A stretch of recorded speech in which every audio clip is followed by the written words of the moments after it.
ஒரு காட்டில் ஒரு முனிவர் இருந்தார். ஒரு நாள் அவரை தேடிட்டு 4 பேர் வந்தாங்க. சுவாமி, எங்களுக்கு ரொம்ப நாளாக ஒரு சந்தேகம்னாங்க. என்னன்னு கேட்டார். இந்த உலகத்தில் எவ்வளவோ காரியங்கள் நடக்குது, எது நியாயம் எது அநியாயம் அப்படின்னு புரிஞ்சிக்க முடியலன்னாங்க. அது யாராலையும் புரிஞ்சிக்க முடியாதுன்னார் முனிவர். வந்தவங்களுக்கு ஆச்சரியமாக போச்சு, ஒரு மாதிரியாக பார்த்தாங்க. இதை முனிவர் கவனித்தார். சரி, புறப்படுங்க என்னோடன்னார். எங்கன்னு கேட்டாங்க. இப்போ உங்கள் 4 பேரையும் ஒரு புஷ்பக விமானத்தில் அழைச்சிட்டு போகிறேன். இந்த உலகத்தில் சர்வசாதாரணமாக நடக்கக்கூடிய ஒரு காட்சியை உங்களுக்கு காட்ட போகிறேன். நீங்கள் பார்க்க போகிற அந்த காட்சி நியாயமா அநியாயமா அப்படிங்கிறத என்கிட்ட சொல்லணும். நீங்கள் சரியான பதில் சொன்னால் புஷ்பக விமானத்தில் தொடர்ந்து பிரயாணம் பண்ணலாம். தவறான பதில் சொன்னால் இந்த புஷ்பக விமானம் உங்களை கீழே தள்ளி விட்டுரும் அப்படின்னார்.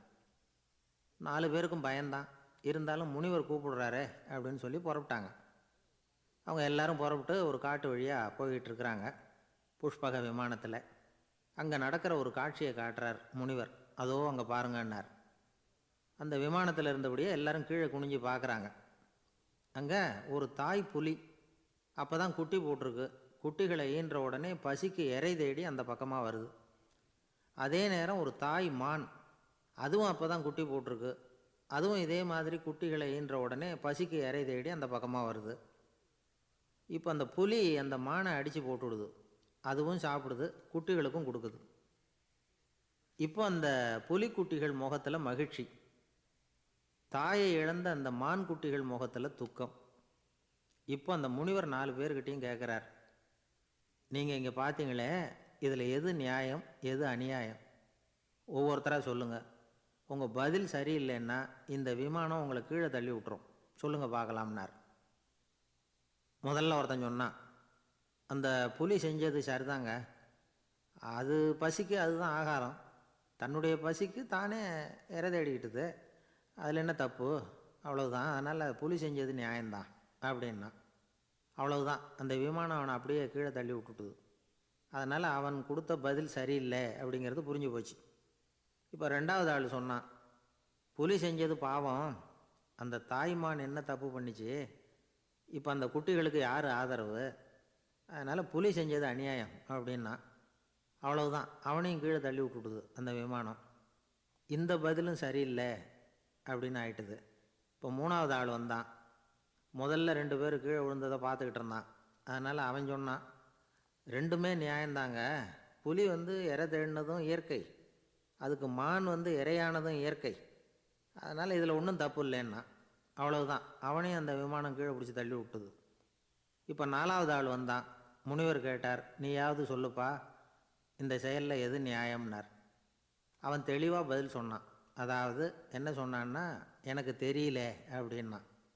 அவனை விமானம் கீழே தள்ளலை, சௌரியமாக அழைச்சிட்டு போட்டுது. இவனும் பிரயாணம் சௌக்கியமாக பண்ணானான். ஆக இதுதான் சரியான பதிலுங்கிறத முனிவர் உணர்த்தினார். இந்த கதையிலேருந்து நாம் புரிஞ்சுக்க வேண்டியது என்னென்னா, இந்த உலகத்தில் எவ்வளவோ காரியங்கள் நடக்குது. அதெல்லாம் ஏன் அப்படி நடக்குதுங்கிறதுக்கு எப்பேற்பட்ட பண்டிதராலும் பதில் சொல்ல முடியாது. தெரியாததை தெரியாதுன்னு ஒத்துக்கிட்டா வாழ்க்கை பிரயாணம் சுகமாக இருக்கும். அதனால் தேவையில்லாத விஷயங்களை புரிஞ்சுக்கிறதுக்கு நேரத்தை செலவு பண்ணிகிட்டு இருக்கக்கூடாது. வாழ்க்கையை குழப்பிக்கக்கூடாது. வாழ்க்கைக்கு தேவையானது என்னவோ அதை மட்டும் புரிஞ்சுக்கிட்டால் போதும். இந்த காலத்து ஆள் ஒருத்தன் ஒரு பெரியவரை தேடி வந்தான். ஐயா, ஒரு சந்தேகம்னா. என்ன உன்னுடைய சந்தேகம்னார். பகுத்தறிவுன்னா என்ன, விதின்னா என்ன அப்படின்னு கேட்டான். இதுக்கு அவர், இப்போ உன்னுடைய வலது காலை தூக்குன்னார். தூக்கினான். சரி, இப்போ உன்னுடைய வலது காலை கீழே இறக்காம உன்னுடைய இடது காலையும் தூக்குன்னார். தூக்கினான். பொத்துன்னு கீழே விழுந்துட்டான். பெரியவர் சொன்னார், உன்னால் ஒரு காலை தூக்க முடிஞ்சுது, அதுதான் பகுத்தறிவு. 2 கால்களையும் ஒரே சமயத்தில் தூக்குனா அடிபடும், அப்படிங்கிறது தான் விதி அப்படின்னு விளக்கம் கொடுத்தார். இவன் தன்னுடைய விதியை நொந்துக்கிட்டே இடுப்பை பிடிச்சிக்கிட்டு அங்கேருந்து நடந்து போயிட்டானான். ஒரு ஆள் வேகமாக நடந்து போய்கிட்டு இருந்தான். அவன் வேகமாக நடக்கிறதுக்கு காரணம் வெயில் காலம், காலில் செருப்பு இல்லை, மணல் பாதை, அதுதான் வேகம். காலில் செருப்பும் இல்லாமல் கையில் குடையும் இல்லாமல் அந்த ஆள் வெயிலில் நடந்து போய்கிட்டு இருக்கிறான். அந்த சமயத்தில் இன்னொருத்தன் குதிரை மேலே ஏறி அந்த வழியாக வந்துக்கிட்டு இருக்கிறான். அவன் காலில் செருப்பும் இருந்தது, கையில் குடையும் இருந்தது. நடந்து போய்கிட்டு இருந்தவன் அந்த குதிரை ஆசாமியை பார்த்து கேட்டான், ஐயா, நீங்களும் குதிரை மேலே உட்காந்துக்கிட்டு போய்கிட்டு இருக்கிறீங்க, அப்படி இருக்கிறப்போ உங்களுக்கு அந்த செருப்பு என்னத்துக்கு? அதை எனக்கு கொடுத்து உதவலாமே அப்படின்னா. குதிரை மேலே உட்காந்துருந்தவன் யோசனை பண்ணி பார்த்தான். இவன் சொல்கிறது நியாயம்தானே அப்படின்னு சொல்லி தன்னுடைய செருப்பை கழட்டி அந்த வழிப்போக்கனுக்கு கொடுத்துட்டான். ரொம்ப நல்லதுங்க அப்படின்னு சொல்லி இவன் அதை வாங்கி காலில் மாட்டிக்கிட்டான். அதுக்கப்புறம் மறுபடியும் இவன் ஆரம்பித்தான், ஐயா, நீங்கள் குதிரையில் போகிறதுனால போக வேண்டிய இடத்துக்கு வேகமாக போய் சேர்ந்துருவீங்க. அதனால் உங்கள் கையில் அந்த குடை என்னத்துக்கு? நான் நடந்து போயிட்டுருக்கிறவன், ரொம்ப நேரம் நடக்க வேண்டியிருக்கும் இந்த வெயிலில், அதனால் அந்த குடையையும் எனக்கு கொடுங்களேன் அப்படின்னா. குதிரை வீரன் யோசனை பண்ணி பார்த்தான், இதுவும் நியாயம்தானே அப்படின்னு அவனுக்கு தோணுச்சு. உடனே இறக்கப்பட்டு தன் காலில் இருந்த செருப்பை கொடுத்தது மாதிரியே தன் கையில் இருந்த கொடையையும் இவங்கிட்ட கொடுத்துட்டான். அதுக்கப்புறம் அவன் நிம்மதியாக புறப்பட்டான். இப்போ மறுபடியும் கை தட்டி அவனை நிறுத்தினான். கீழே நின்றுக்கிட்டு இருந்தவன், என்னப்பா, ஏன் என்னை நிறுத்தினேன்? இன்னும் ஏதாவது வேணுமா உனக்கு அப்படின்னா குதிரையில் இருந்தவன். இவன் மெதுவாக வாயை திறந்து, அந்த குதிரையையும் என்கிட்ட கொடுத்துருங்களேன்னா. அந்த குதிரை வீரன் இப்போ ஒரு கணம் யோசனை பண்ணி பார்த்தான். உடனே என்ன பண்ணான் தெரியுமா? தன்கிட்ட இருந்த குதிரை சவுக்கை எடுத்தான். குதிரை சவுக்கால் அந்த ஆளை வாங்குன்னு வீசி தள்ளிவிட்டான். இவ்வளவு சவுக்கடியும் வாங்கிக்கிட்டு இந்த ஆள் என்ன பண்ணான் தெரியுமா? சிரிக்கிறான். அடி வாங்கிட்டு யாராவது சிரிப்பாங்களா? குதிரை வீரனுக்கு ஒன்றும் புரியல. என்னப்பா அது, ஏன் இப்படி அடி வாங்கிட்டு இப்படி சிரிக்கிறியே அப்படின்னு கேட்டான். இப்போ அந்த வழிப்போக்கன் சொல்கிறான், ஐயா, நான் இப்படி சிரிக்கிறதுக்கு காரணம் இருக்குது. இப்படி குதிரை கேட்டு உங்ககிட்ட அடி வாங்கலைன்னு வச்சுக்கோங்க, என் உயிர் உள்ள வரைக்கும் மனசில் ஒரு தவிப்பு இருந்துக்கிட்டே இருக்கும். செருப்பையும் கொடையையும் கேட்ட உடனே கொடுத்தவன் குதிரையையும் கேட்டிருந்தா கொடுத்துருப்பானோ அப்படிங்கிற பேராசையில் ஏங்கிக்கிட்டே இருந்திருப்பேன். இப்போ உங்ககிட்ட அடி வாங்கின பிறகு என்னுடைய அந்த சந்தேகம் தீர்ந்து போச்சு. என்னுடைய ஆசைக்கு எல்லை எது அப்படிங்கிறத எனக்கு புரிஞ்சுட்டுது அப்படின்னு சொல்லிவிட்டு அவன் நடக்க ஆரம்பிச்சிட்டானான். ஆசைக்கும் எல்லை உண்டு அப்படிங்கிறத விளக்கறதுக்காக வாரியார் சுவாமிகள் சொல்கிற கதை இது. இந்த காலத்துலேயும் ஒருத்தன் அது மாதிரி கொடை செருப்போட குதிரையில் போய்கிட்டு இருந்தான். எதிரில் நடந்து வந்தவன், ஐயா, உங்கள் கொடையை எனக்கு கொடுங்களேன்னு கேட்டான். உடனே அவன் குதிரையிலேருந்து கீழே குதித்து அவனை சாட்டையால் அடிக்க ஆரம்பிச்சிட்டான். இன்னொருத்தர் அந்த வழியாக வந்தவர் இதை பார்த்தார். ஏன்பா, அவன் கேட்டான், உன்னால் முடியலன்னா இல்லைன்னு சொல்லிட வேண்டியது தானே, அதுக்காக ஏன் இப்படி அவனை போட்டு அடிக்கிறேன்னு கேட்டார். உங்களுக்கு விவரம் புரியாது சார், காலம் ரொம்ப கெட்டு போச்சு. கேட்டதை கொடுத்தேன்னு வச்சுக்கோங்க, இந்த குதிரையே என்னோடது, அவன் திருடிக்கிட்டு போகிறான் அப்படின்னு என் பேரில் புகார் கொடுக்க ஆரம்பிச்சிருவான் சார் அப்படின்னா. அது எப்படி அவ்வளோ உறுதியாக சொல்கிறேன்னு கேட்டார் அவர். ஏற்கனவே அது மாதிரி ஒருத்தன் பேரில் புகார் கொடுத்துட்டு தான் இந்த குதிரையை நான் தள்ளிட்டு வந்துக்கிட்டு இருக்கிறேன் அப்படின்னா. ஒரு ஊரில் ஒரு மன்னர் இருந்தார். அழகான அரண்மனையில் அவர் இருந்தார். அந்த அரண்மனையை விட அழகாக ஒரு மாளிகையை அந்த ஊர்லேயே வேற ஒருத்தன் கட்டியிருந்தான். அப்படி கட்டி முடித்ததில் அவனுக்கு ரொம்ப பெருமை. எத்தனையோ செல்வந்தர்கள்லாம் வந்து பார்த்துட்டு, இந்த மாளிகையை விலைக்கு கொடுத்துட்றியா, எவ்வளோ விலை சொன்னாலும் சரி நாங்கள் வாங்கிக்கிறதுக்கு தயாராக இருக்கோம் அப்படின்னு சொல்லி கேட்டு பார்த்துட்டாங்க. நான் இதை விற்கிறதுக்கு தயாராக இல்லை அப்படின்னு சொல்லிவிட்டான். அவ்வளவு சிறப்பாக கலை அம்சத்தோடு அதை கட்டி முடிச்சிருக்கிறான். அதுவே ஒரு பெரிய அரண்மனை மாதிரி இருந்ததுன்னா பார்த்துங்களேன். சுற்றிலும் அழகான பூந்தோட்டம். ஒரு நாள் அவன் எங்கேயோ வெளியூர் போயிட்டு திரும்பி வந்துக்கிட்டு இருக்கிறான். அப்போது அந்த மாளிகை தீப்பெட்டி எரிஞ்சிக்கிட்டு இருக்கு. பதறி போட்டான். விலைக்கு கேட்டவங்க யாராவது இதை செஞ்சுருக்கணும், இல்லைன்னா மன்னரே செய்த சதியோ என்னவோ, இப்படிலாம் அவனுக்கு சந்தேகம். ஒரு மூலையில் உட்காந்து அழ ஆரம்பிச்சிட்டான். அந்த சமயத்தில் அவனுடைய மகன் அங்கே ஓடி வந்தான். அப்பா, அழாதீங்க, இதை நான் நேற்று ராத்திரியே நம்ம ஊர் மன்னருக்கு விற்றுட்டேன். இதை கட்டி முடிக்க நமக்கு எவ்வளவு செலவாச்சோ அதை போல் 3 மடங்கு விலைக்கு விற்றுட்டேன், கவலைப்படாதீங்க. இதை விட அழகான மாளிகையை நாம் புதுசாக கட்டிக்கலாம்னா. இதை கேட்டதும் அழுதுகிட்டு இருந்தவன் அழுகையை நிறுத்தினான், சிரிக்க ஆரம்பிச்சிட்டான். இதே இடத்த நான் மன்னர்கிட்ட இருந்து விலைக்கு வாங்குவேன், இதை விட அழகான மாளிகையை கட்டுவேன் அப்படின்னு சுற்றி நின்று எல்லார்கிட்டையும் சொல்லிக்கிட்டு இருந்தான். இந்த சமயத்தில் அவனோட இளைய மகன் ஓடி வந்தான். அப்பா, அண்ணன் சொன்னதெல்லாம் சரிதான், மன்னர்கிட்ட விலை பேசினதெல்லாம் உண்மைதான், ஆனால் விற்றது பேச்சு அளவில் தான். இனிமே தான் பத்திரம் வாங்கணும், எழுதணும், நீங்கள் கையெழுத்து போடணும், பதிவு பண்ணணும், மன்னர்கிட்ட பணம் வாங்கணும். அதுக்காகத்தான் உங்களை எதிர்பார்த்துக்கிட்டு இருந்தோம். அதுக்குள்ளே இப்படி ஆயிட்டுதுன்னா. இப்போ சிரிச்சுக்கிட்டு இருந்தவன் சிரிப்பை நிறுத்தினான். மறுபடியும் குழந்தை மாதிரி அழ ஆரம்பிச்சிட்டான். இது ஒரு சம்பவம். இதிலிருந்து என்ன தெரியுது? அந்த அழகான மாளிகை தன்னுடையது அப்படின்னு நினைக்கும் பொழுது அவனுக்கு அழுகை வந்தது. அது தன்னுடையது இல்லை அப்படின்னு நினைக்கிற போது சிரிப்பு வந்தது. மறுபடியும் அது தன்னுடையது தான் அப்படிங்கிற உணர்வு வரும்பொழுது அழுகை. எது எதிலிருந்து நீ நீங்கி இருக்கிறாயோ அது அதிலிருந்து உனக்கு துன்பம் இல்லை அப்படிங்கிறார் திருவள்ளுவர். இந்த உடம்பு என்னுடையதில்லை அப்படிங்கிற உணர்வு வந்துட்டா அது ஒரு பெரிய நிலை. அந்த நிலை வரணும். எல்லாத்தையும் பயன்படுத்திக்கலாம், ஆனால் பற்றில் விழுந்துடக்கூடாது. உலகத்தில் இருங்கள், ஆனால் உலகத்தவராக இருக்காதீர்கள். உலகிற்குள் இருங்கள், உலகம் உங்களுக்குள் வந்துவிட அனுமதிக்காதீர்கள். விலகி இருங்கள், விழித்திருங்கள், மௌனமாய் பார்த்திருங்கள் அப்படிங்கிறது சான்றோர் கருத்து. செய்ய வேண்டிய கடமையிலிருந்து விலகி இருக்கிறவர்கள் நம்மகிட்ட நிறைய பேர் உண்டு. அப்படிப்பட்ட ஒருத்தர் டாக்டர்கிட்ட போனார். டாக்டர், நான் ஒரு கவர்மெண்ட் ஆஃபீஸில் வேலை பார்க்குறேன், எனக்கு ஒரே அசதியாக இருக்குது, என்னை சோதிச்சு பாருங்கள், ஆலோசனை சொல்லுங்கள் ஏதாவதுன்னார். டாக்டர் அவரை பரிசோதனை பண்ணி பார்த்துட்டு சொன்னார், இதை பாரு, உனக்கு இப்போ தேவைப்படுறது முழு ஓய்வு. நீ எவ்வளவு சீக்கிரமாக ஆஃபீஸுக்கு போறியோ அவ்வளவுக்கு உனக்கு நல்லது அப்படின்னாராம். ஒரு ரயில் வேகமாக போயிட்டுருக்கு. அது ஒரு ரயில்வே ஸ்டேஷனில் கொஞ்சம் நேரம் நின்றுது. அப்போது அதில் ஒரு ஆள் ஏறினார். தலையில் ஒரு மூட்டையை வச்சுருந்தார். மூட்டையை தலையில் சுமந்துக்கிட்டே உள்ளே வந்தார். மூட்டையை தலையில் சுமந்துக்கிட்டே ஒரு இடத்துல உட்காந்தார். ரயில் மறுபடியும் புறப்பட்டுது. இவர் தன் தலையில் இருந்த மூட்டையை கீழே இறக்கி வைக்கணும்ல, வைக்கல, சுமந்துக்கிட்டே வரார். எதிரில் உட்காந்துருந்தவர் கேட்டார், ஏங்க ஏன் இப்படியே உட்காந்துருக்குறீங்க தலையில் மூட்டையை வச்சுக்கிட்டு? மூட்டையை கீழே இறக்கி வைக்கலாமே அப்படின்னார். வேணாங்க, பாவம், தலையில் இருக்கிற மூட்டையை இறக்கி ரயிலில் வச்சா ரயிலுக்கு பாரம் அதிகமாக இருக்கும் அப்படின்னார் அவர். இப்படி ஒரு ஆளை பார்த்தா நமக்கு சிரிப்பு தான் வரும். ஏன்னா ரயிலுங்கிறது அந்த மூட்டையையும் சேர்த்து சுமந்துக்கிட்டு தான் போகுது. அவன் அந்த மூட்டையை தலையில் வச்சுருந்தாலும் ஒன்று தான், தரையில் வச்சுருந்தாலும் ஒன்று தான். அதனால் ரயிலுக்கு எந்த மாற்றமும் ஏற்பட போகிறதில்ல. அதே மாதிரி தான் நம்ம மனமும். இதுவும் ஒரு தேவையில்லாத சுமை, அனாவசியமாக சுமந்துக்கிட்டு இருக்கிறோம். இதை கீழே இறக்கி வச்சுட்டா வாழ்க்கை பிரயாணம் சுகமாக இருக்கும்.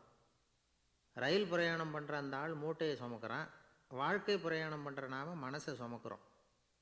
இது ரெண்டுக்கும் எந்த வித்தியாசமும் இல்லை. மனசை கீழே இறக்கி வச்சுட்டா பாரம் இல்லாமல் வாழலாம், பறவைகள் மாதிரி பறக்கலாம், குழந்தைகள் மாதிரி கள்ளங்கபடம் இல்லாமல் வாழலாம்.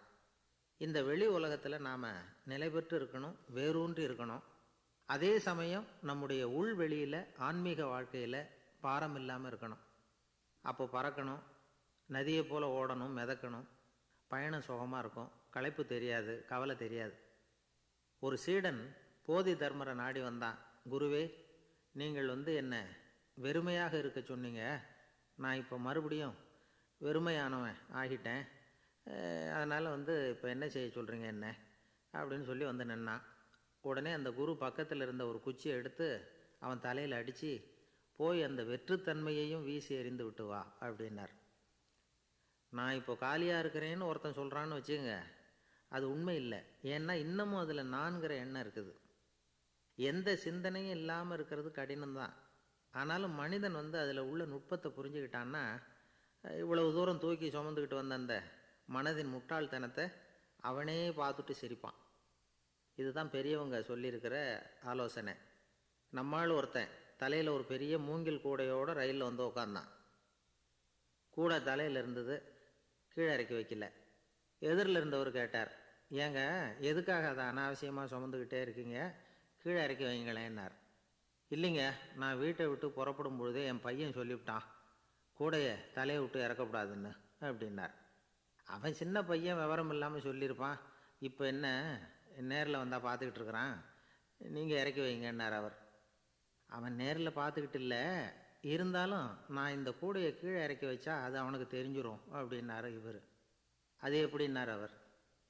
அவன் தனக்கு டிக்கெட்டு வாங்க வேணாம்னு சொல்லி இப்போ இந்த கூடைக்குள்ளே தான் உட்காந்துருக்கிறான் அப்படின்னார் இவர். ஒரு காட்டில் ஒரு நரி இருந்தது. ஒரு நாள் காலை நேரம் அது தன்னுடைய இருப்பிடத்திலிருந்து வெளியில் வந்தது. கொஞ்சம் தூரம் நடந்து வந்தது. அப்போ தான் அது தன்னோட நிழலை கவனித்து பார்த்தது. பார்த்தா அது ரொம்ப நீளமாக பெருசாக இருக்குது. காலை நேரத்தில் நிழல் அப்படி தானே இருக்கும். ஆனால் அந்த நரிக்கு அந்த விஷயம் தெரியல. தன்னுடைய நீண்ட பெரிய நிழலை பார்த்து ஆச்சரியப்பட்டது. ஆஹா, நாம் இவ்வளவு பெருசாக இருக்கிறோம் அப்படின்னா என்னுடைய காலை சாப்பாட்டுக்கு ஒரு யானை இல்லைன்னா ஒரு ஒட்டகம் கிடைச்சாதான் சரியாக இருக்கும் போல இருக்கு அப்படின்னு முடிவு பண்ணிக்கிட்டுது. உடனே ஒரு யானை அல்லது ஒட்டகத்தை தேடி அலைஞ்சுது, எங்கே கிடைக்கும்னு. கிடைக்கவே இல்லை. மத்தியானம் 12 மணி ஆயிட்டுது. பசியோடு அலையுது. இப்போ தன்னோட நிழலை பார்த்தது அது. மத்தியான நிழல் எப்படி இருக்கும்? அது ரொம்பவும் குறுகி போய் தெரிஞ்சுது. உடனே அந்த நரி என்ன நினச்சிக்கிட்டு தான் தெரியுமா? காலை ஆகாரம் சாப்பிடாததுனால நம்ம உடம்பு இப்படி அழைச்சி போட்டுதே அப்படின்னு நினச்சிக்கிட்டு தான். கொஞ்ச நேரம் கழித்து மறுபடியும் தன்னுடைய நிழலை பார்க்குது. அது இன்னமும் குறுகி போய் காலடியிலேயே வந்துட்டுது.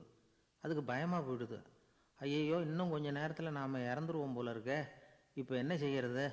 இந்த சமயத்தில் ஒரு எறும்பு கிடைச்சா கூட போதும், அதை நம்ம காலை ஆகாரமாக நினச்சி சாப்பிட்டுள்ளாமே அப்படின்னு நினச்சி தான். நம்முடைய நிழல் கூட நம்மளை மாதிரியே தான் அடிக்கடி மாறிக்கிட்டே தான் இருக்குது. அது எப்பவும் ஒரே மாதிரி இருக்கிறது இல்லை. மனிதனுக்கு ஏற்படுகிற தன்முனைப்பு இருக்குது பாருங்க, ஈகோ, அது கூட ஒரு நிழல் மாதிரி தானா. அப்படி நினைக்க ஆரம்பிச்சுட்டா அதனால் ஏதும் பிரச்சனை வராதான். தன்முனைப்பை நிழல் போலவே ஏற்றுக்கொள்ளுங்கள் அப்படிங்கிறது பெரியவங்க கருத்து. ஒரு காரியத்தை வெற்றிகரமாக நல்ல விதமாக செஞ்சு முடிக்கிறோம்னு வச்சுக்கோங்க. அந்த சமயத்தில் ஒரு வித நுட்பமான தற்பெருமை நமக்குள்ளே உண்டாகுது. இது இயற்கையானது, அதனால் இது மேலே பற்று வைக்கக்கூடாது. அப்படி வைக்க ஆரம்பிச்சுட்டா அந்த தற்பெருமை ஒரு நிரந்தர விருந்தாளியாக நம்மக்கிட்ட தங்கிக்கும். நம்ம நிழல் எப்படின்னு பாருங்கள். நாம் நடக்கும் பொழுது நம்ம பின்னாடியே வரும். தன்முனைப்பையும் அப்படியே நினச்சிக்கோங்க. நிழல் யாருக்கும் எந்த பிரச்சனையையும் உண்டாக்குறது இல்லை. ஆனால் அந்த நிழலை கண்டே நாம் பயப்பட ஆரம்பிச்சுட்டா நாம் எதுலேயும் வெற்றி காண முடியாது. நிழலோடு சண்டை போடக்கூடாது. அது மாதிரி தன்முனைப்போடவும் நாம் சண்டை போட வேண்டியதில்லை. இல்லாத ஒன்றோடு சண்டை போடுறது எப்படின்னா, அது இருட்டோட சண்டை போடுறது மாதிரி. நாம் நிழல் கிடையாது. நம்மக்கிட்ட இருக்கிற தன்முனைப்பு ஒரு நிழல். நம்ம நிழலையும் நமக்கு சமமாக பார்க்குறோம் பாருங்கள், அங்கே தான் சிக்கலே ஆரம்பம். இப்போது நாம் நடந்து போய்கிட்டு இருக்கிறோம். நம்ம நிழல் தரையில் விழுது. யாரோ ஒருத்தர் நம்ம நிழல் மேலே காலை வச்சு நடந்து போகிறார். உடனே அவர்கிட்ட சண்டைக்கா போகிறோம், ஏண்டா என் நிழலை மிதிச்ச அப்படின்னு. நமக்கு தெரியும் அது நிழல் தாங்கிறது. அவர் உங்கள் மேலே நடக்கலை, உங்களுடைய நிழல் மேலே தான் நடக்கிறார். அது மாதிரி உங்கள் தன்முனைப்பின் மேலே யாராவது நடந்தால் உங்களை அவமானப்படுத்துகிறதா நினைக்கிறீங்க. காரணம், நாமளும் நம்ம தன்முனைப்பும் ஒன்றுங்கிற நினைப்பு தான் காரணம். மற்றபடி வேற ஒன்றும் கிடையாது. நம்ம நிழல் மேலே நடக்கிறவர் நம்மளை காயப்படுத்துறதில்லை. தன்முனைப்பை வேண்டாத ஒன்றாவும் பார்க்க வேண்டியதில்லை. அது இயற்கை. நிழலை உங்கள் முன்னாடி வைக்க வேணாம், அது உங்கள் பின்னாடியே இருக்கட்டும். நிழலின் நிழலாகி விடாதீர்கள், நீங்கள் நீங்களாகவே இருங்கள். இதுதான் சான்றோர் சிந்தனை. ஒரு பேருந்தில் ஒரே நெரிசல். ஒருத்தர் பக்கத்தில் நின்றுக்கிட்டு இருந்தவர்கிட்ட ரொம்ப பணிவாக விசாரித்தார், ஏன் சார், நீங்கள் ஏதாவது பெரிய உத்தியோகத்தில் இருக்கிறீங்களா அப்படின்னார். அப்படிலாம் ஒன்றும் இல்லைங்கன்னார் அவர். அப்படின்னா வேறு ஏதாவது அரசியலில் பெரிய பதவியில் இருக்கிறீங்களா அப்படின்னு கேட்டார். அதுவும் இல்லைங்கன்னார். சரி, பணமாவது அதிகமாக வச்சுருக்கீங்களா அப்படின்னு கேட்டார். அப்படிலாம் ஒன்றும் கிடையாது சார்னார் அவர். அப்புறம் எதுக்குடா என் காலை மிதிச்சுக்கிட்டு இருக்கிற, எடுறா காலை அப்படின்னாராம் இவர். ஒரு ஊரில் ஒரு குரு இருந்தார், ஜென் குரு. அவரை தேடிட்டு ஒரு மன்னர் வந்தார். வந்தவர் ஜப்பான் மன்னர். தோட்டக்கலையை பற்றி தெரிஞ்சுட்டு போகிறதுக்காக அவர் வந்தார். எப்படி தோட்டம் அமைக்கிறது அப்படிங்கிறத பற்றி அந்த குரு விவரமாக சொல்லி கொடுத்தாரு. ஒரு நாள் 2 நாள் இல்லை, 3 வருஷம் கற்றுக் கொடுத்தார். அதுக்கப்புறம் சொன்னார், நான் கற்றுக் கொடுத்துட்டேன், இனிமேல் நீங்கள் போகலாம், போய் தோட்டம் அமைக்கலாம். அதுதான் உங்களுக்கு பரீட்சை. தோட்டம் அமைச்ச பிறகு சொல்லி அனுப்புங்க, நான் பார்க்குறேன். நீங்கள் இங்கே என்னவெல்லாம் கற்றுக்கிட்டீங்களோ அதையெல்லாம் அங்கே செயல்முறையில் செஞ்சு காட்டுங்க அப்படின்னு சொல்லி அனுப்பி வச்சார். மன்னர் போனார். அரண்மனைக்கு பக்கத்திலே ஒரு பெரிய தோட்டத்தை உண்டு பண்ணினார். அழகான மரங்களையும் செடிகளையும் உருவாக்கினார். கிட்டத்தட்ட 1000 தோட்டக்காரர்களை பயன்படுத்தி 3 வருஷங்கள் முயற்சி பண்ணி அந்த அழகான தோட்டத்தை உருவாக்கினார். குருக்கிட்ட இருந்து செய்தி வந்தது, நாளைக்கு தோட்டத்தை பார்க்குறேன் அப்படின்னு. மன்னர் உடனே சுறுசுறுப்பாயிட்டார். முதல் நாளே தோட்டத்தை சுத்தப்படுத்தினார். ராத்திரி பூரா யாரும் தூங்கலை. எல்லாருக்கும் தோட்டத்தை ஒழுங்குபடுத்துகிற வேலை. அது அந்தந்த இடத்துல ஒழுங்காக இருக்குதா அப்படின்னு சரி பார்த்தாங்க. ஒரு தவறும் இல்லாத வகையில் அதை ஒழுங்குபடுத்தினாங்க. மறுநாள் குரு வந்தார், தோட்டத்தை பார்த்தார். அவருக்கு கோபம் வந்துட்டுது. மன்னருக்கு ஆச்சரியம், எப்பவும் சிரிச்சுக்கிட்டே இருக்கிறவர் இப்போ இப்படி இருக்கிறாரே அப்படின்னு. மெதுவாக குருக்கிட்ட போய் எல்லாம் சரியாக தானே இருக்குது அப்படின்னார். எல்லாம் சரிதான், ஆனாலும் எங்கே அந்த பொன்னிற காற்று அப்படின்னார். உதிர்ந்த இலைகள், பொன் மஞ்சள் நிற இலைகள் காற்றில் அப்படி புரண்டு ஓடுவதை நான் பார்க்க முடியவில்லையே அப்படின்னாராம். அது இல்லாமல் இந்த தோட்டம் உயிரோட்டம் உள்ளதாக இருக்காது, இதில் பாடல் இல்லை, ஆடல் இல்லை, அதெல்லாம் இல்லாமல் இந்த தோட்டம் ரொம்பவும் செயற்கையாக தெரியுதேன்னாராம். மன்னர் இப்போ தான் யோசனை பண்ணார். கீழே கிடந்த காஞ்சி போன இலைகள் மட்டும் இல்லை, மரத்தில் இருந்த காஞ்சி போன இலைகளையும் அப்புறப்படுத்தி சுத்தமாக வச்சிருக்கிறார். இறப்பும் வாழ்க்கையினுடைய ஒரு பகுதி தான். மரணம்ங்கிறது வாழ்க்கைக்கு எதிரானது அல்ல, அதை நிரப்பும் ஒரு பகுதி தான் அது. மரணம் இல்லையில் வாழ்க்கையே இல்லை அப்படிங்கிறது பெரியவங்க கருத்து. இப்போ அந்த தோட்டம் அழகாக தான் இருக்குது, இருந்தாலும் அது ஒரு ஓவியம் மாதிரி உயிர் இல்லாமல் இருக்குது. குரு ஒரு வாளியை கையில் எடுத்துக்கிட்டார், தோட்டத்தை விட்டு வெளியில் போனார். ஏற்கனவே வீசி எறிந்த அந்த சருகுகளையெல்லாம் அள்ளி கொண்டுகிட்டு வந்தார். உள்ள எல்லா இடங்கள்லையும் அதை வீசினார். உடனே காற்று அந்த காய்ந்த சருகுகளையும் பழுத்த இலைகளையும் அசைக்க ஆரம்பிச்சுட்டுது. இப்போ அங்கே சலசல சத்தம், சங்கீதம், இலைகளின் நடனம். ஓவியம் மாதிரி இருந்த அந்த தோட்டத்துக்கு இப்போ உயிர் வந்துட்டுது. இதுதான் அந்த பொன்னான காற்று அப்படின்னாராம் குரு. மன்னருக்கு புரிஞ்சுது. மிகப்பெரிய ஜென் கேள்வி ஒன்று உண்டு.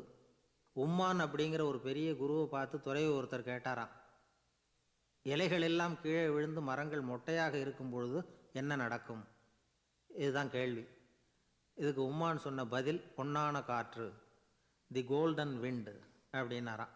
இதுக்கு என்ன விளக்கம்னா, உன்னுடைய எண்ணங்கள் எல்லாம் உன்னுடைய மனசிலிருந்து கீழே விழுந்து உனது உள்ளுணர்வானது மொட்டையாக நிற்கும் நிலைதான் அது. உனது வேர்களின் அருகில் காற்று வீசுகிறது. எல்லா எண்ணங்களும் உன்னிலிருந்து வெகு தூரத்துக்கு புரண்டு கொண்டே சென்று விடுகிறது. நீ அவற்றை கடந்து விட்டால் நீ அவைகளுக்கெல்லாம் மேலெழுந்து கீழே பார்ப்பவனைப் போல நிற்க ஆரம்பித்து விடுவாய். அதுதான் தியானம் என்பது அப்படின்னு சொல்கிறாங்க. தியானம்ங்கிறது எண்ணத்துக்கு எதிரானதில்லை, தியானம்ங்கிறது எண்ணங்களை கடந்து செல்வது தான். அதுக்கப்புறம் நாம் பொன்னிற காற்றில் ஆட ஆரம்பிச்சிருவோம். இதுதான் பெரியவர்கள் சொல்கிறது. என்கிட்ட ஒருத்தர் தோட்டம் அமைக்கணும்னு யோசனை கேட்டு வந்தார். எல்லாம் சொல்லி கொடுத்தேன். செடிகள்லாம் செழிப்பாக வளரணும்னா வேர் காயாமல் பார்த்துக்குங்க, தினமும் தண்ணி விடுங்க அப்படின்னு சொல்லி அனுப்பி வச்சேன். ஒரு மாதம் கழித்து ஒரு தோட்டத்தை பார்க்குறதுக்காக போனேன். போய் பார்த்தா எல்லா செடியும் வாடி கிடக்குது. என்னங்க இப்படி பண்ணிவிட்டீங்கன்னு. நீங்கள் சொன்னபடி தான் செஞ்சேன்னார். என்ன செஞ்சீங்கன்னு கேட்டேன். வேர் காயாமல் பார்த்துக்க சொன்னீங்க, தினமும் ஒரு தடவை எல்லா செடியையும் ஒவ்வொன்றா பிடுங்கி பார்த்து வேர் காயாமல் இருக்கா அப்படின்னு பார்த்துட்டு அதுக்கப்புறம் தண்ணி பாய்ச்சினே, அவ்வளவுதான் அப்படின்னார். எனக்கு தெரிஞ்ச ஒருத்தர் இருக்கார். அவர் ஒரு பெரிய காவல்துறை அதிகாரி, ரொம்ப கண்டிப்பானவர். அவரை கண்டாவே எல்லாரும் பயப்படுவாங்க. அப்படிப்பட்டவர் வீட்டுக்கு போனால் அப்படியே அடியோடு மாறிடுவார். அங்கே போய் பார்த்தீங்கன்னா குழந்தைகளோட குழந்தையாக அவர் விளையாடிக்கிட்டு இருப்பார். அலுவலக சமயத்தில் பார்த்தீங்கன்னா குதிரை முதுகில் அவர் உட்காந்துருப்பார். வீட்டில் பார்த்தீங்கன்னா அவர் முதுகில் குழந்தை உட்காந்துருக்கும். அவர் குதிரை மாதிரி போயிட்டு இருப்பார். இது எப்படிங்க முடியுது உங்களால் அப்படின்னு கேட்டாங்க. அது ஒன்றும் இல்லை, இங்கே வீட்டுக்கு வந்த உடனே என்னோடய மனசை தனியாக எடுத்து வச்சுருவேன் அப்படின்னார். அது என்னங்க உங்கள் சட்டப்பயிலியாக இருக்குது மனசு, அது தனியாக எடுத்து வைக்கிறதுக்கு அப்படின்னு கேட்டாங்க. அப்படி இல்லைங்க, இது ஒரு பயிற்சி, மனப்பயிற்சி, அவ்வளவுதான் அப்படின்னார். இப்படி சமயம் பார்த்து மனசை தனியாக வச்சுவிட தெரிஞ்சவங்க வாழ்க்கையில் எப்பவும் உற்சாகமாக இருப்பாங்க அப்படிங்கிறது பெரியவங்க கருத்து. ஒரு டாக்டர் ஆஸ்பத்திரியில் இருக்கிற வரைக்கும் டாக்டராக இருக்கலாம். அவர் மனைவிகிட்டையும் அவர் டாக்டராக இருக்க வேண்டிய அவசியம் இல்லை. ஒரு வக்கீல் கோர்ட்டில் இருக்கிற வரைக்கும் வக்கீலாக இருக்கலாம். வீட்டுக்கு வந்ததுக்கு அப்புறமும் வக்கீலாக இருக்க வேண்டிய அவசியம் கிடையாது. வீட்டில் குழந்தைகள்கிட்ட விளையாடும் பொழுதும் அதுகள்கிட்ட ஃபீஸு கேட்டுக்கிட்டு இருக்கக்கூடாது. நாம் எப்படி இருக்கணும்னு பெரியவங்க சொல்கிறாங்கன்னா, மனசோடு சேரப்படாதான். அப்படி சேராமல் வாழ்க்கையை கவனிக்கணுமா. மனசை அப்படியே தனியாக எடுத்து பக்கத்தில் வச்சுடணும். அப்படின்னா அதை அப்படியே தூக்கி எறிஞ்சுடு அப்படின்னு அர்த்தம் இல்லை. ஏன்னா மனசுங்கிறது நமக்கு உபயோகப்படக்கூடிய ஒன்று தான். எப்போ எப்போ அது தேவையோ அப்பப்போ எடுத்து உபயோகப்படுத்திக்கணும். தேவைப்படுறப்போ எடுத்து கண்ணாடியை மாட்டிக்கிறோம்ல, படிக்கும் பொழுது கண்ணாடி தேவைப்படுது, எடுத்து மாட்டிக்கிறோம் இல்லையா, அது மாதிரி கணக்கு போடுறதுக்கு மனசு தேவை. கடைக்கு போய் ஒரு பொருள் வாங்குகிறோம், காசு கொடுக்குறோம், மீதி சில்லறை சரியாக இருக்கா அப்படின்னு எண்ணி பார்த்து வாங்க வேண்டியிருக்கு. அந்த சமயத்தில் மனசை எடுத்து தனியாக வச்சுட்டேன் அப்படின்னு சொல்லிகிட்டு இருக்கக்கூடாது. பரீட்சைக்கு படிக்க வேண்டியிருக்குது, படித்ததையெல்லாம் அப்படியே நினைவில் வச்சுக்க வேண்டியிருக்கு, அந்த சமயத்தில் மனசை தூக்கி எறிஞ்சுட்டேன் சார் அப்படின்னு சொல்லிகிட்டு இருக்கக்கூடாது. அப்படி சொன்னால் பரீட்சை நம்மளை தூக்கி எறிஞ்சிடும். அதனால் தேவைப்படுறப்போ மனசை உபயோகப்படுத்தணும். தேவையில்லாதப்போ அதை தனியாக ஓய்வு எடுத்துக்க விட்டுடணும். இப்படி நாம் பழக்கப்படுத்திக்கிட்டா வாழ்க்கைங்கிறது நமக்கு புதுசாக தெரியுமா. மனசுக்கும் ஒரு சக்தி கிடைக்கும். எந்திரங்களுக்கு ஓய்வு கொடுக்குற மாதிரி மனசுக்கும் ஓய்வு கொடுக்கணும், இல்லைன்னா அது களைச்சி போயிடும். குழந்தைகள் மனசை சுமந்துக்கிட்டு இருக்கிறது இல்லை. இது முதியவர்கள் குழந்தைகள்கிட்டேருந்து கற்றுக்க வேண்டிய ஒரு பாடம். ஆனாலும் இந்த கால குழந்தைகள்கிட்ட ரொம்ப எச்சரிக்கையாக இருக்க வேண்டியிருக்கு. ஒரு தாத்தாவும் பேரனும் விளையாடிக்கிட்டு இருக்கிறாங்க. தாத்தா, எனக்கு சைக்கிள் ஓட்ட கற்றுக் கொடு அப்படிங்கிறான் பேரன். சைக்கிள் உயரம் கூட இல்லை, அதுக்குள்ளே சைக்கிள் ஓட்டணுமா அப்படின்னார் தாத்தா. ஏன் தாத்தா, ரயில் ஓட்டுறாரே, அவர் என்ன ரயில் நீளமாக இருக்கார் அப்படின்னு கேட்டானா அந்த பையன். ஒரு ஊரில் ஒரு பெரியவர் இருந்தார். ஒரு நாள் அவரை தேடி ஒருத்தர் வந்தார். ஐயா, நான் கடவுளை பரிபூர்ணமாக நம்புகிறேன் அப்படின்னார். சரி, அந்த நம்பிக்கை உனக்கு எப்படி வந்ததுன்னு கேட்டார் இவர். அவர் சொல்ல ஆரம்பித்தார். ஐயா, எனக்கு கல்யாணம் ஆகி 10 வருஷம் ஆச்சு.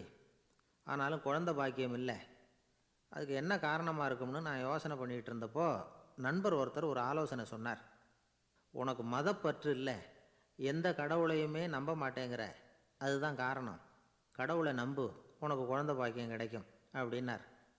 அவர் அப்படி சொன்னாரே தவிர எனக்கு சந்தேகம்தான். இருந்தாலும் அவர் சொன்னபடியும் நடந்து தான் பார்ப்போமே அப்படின்னு முடிவு பண்ணேன். கடவுளை நம்ப ஆரம்பித்தேன். அந்த வருஷமே அழகான ஆண் குழந்தை பிறந்தது. எல்லாம் இறைவன் அருள் அப்படின்னார். இவர் இப்படி சொன்னதை கேட்டதும் அந்த பெரியவர் சொன்னார். நீ சொல்கிறதெல்லாம் சரிதான். இருந்தாலும் இந்த காலத்தில் எந்த ஒரு காரியமாக இருந்தாலும் அதை சோதனை செஞ்சு பார்த்துட்டு தான் ஒரு முடிவுக்கு சேர முடியும். அறிவுபூர்வமான முடிவு அதுவாக தான் இருக்கும். அறிவியல் சோதனைகள் அப்படித்தான். ஒரு குறிப்பிட்ட விஷயத்தை பற்றி எத்தனை தடவை சோதனை பண்ணாலும் ஒரே முடிவு தான் கிடைக்கணும். அதுதான் சரியாக இருக்கும். அதனால் இப்போ மறுபடியும் ஒரு சோதனைன்னார். என்ன செய்யணும் அப்படின்னு கேட்டார் இவர். கடவுள்கிட்ட ஒரு பெண் குழந்தை வேணும்னு கேளு. முதல்ல ஆண் குழந்தையை கொடுத்தது மாதிரியே இப்போ ஒரு பெண் குழந்தையையும் கொடுக்குறாரா பார்க்கலாம் அப்படின்னார். சரின்னு சொல்லி இவர் அதே மாதிரி முயற்சி பண்ணினார். அதுக்கப்புறம் அவர் இந்த பெரியவர்கிட்ட வரவே இல்லை.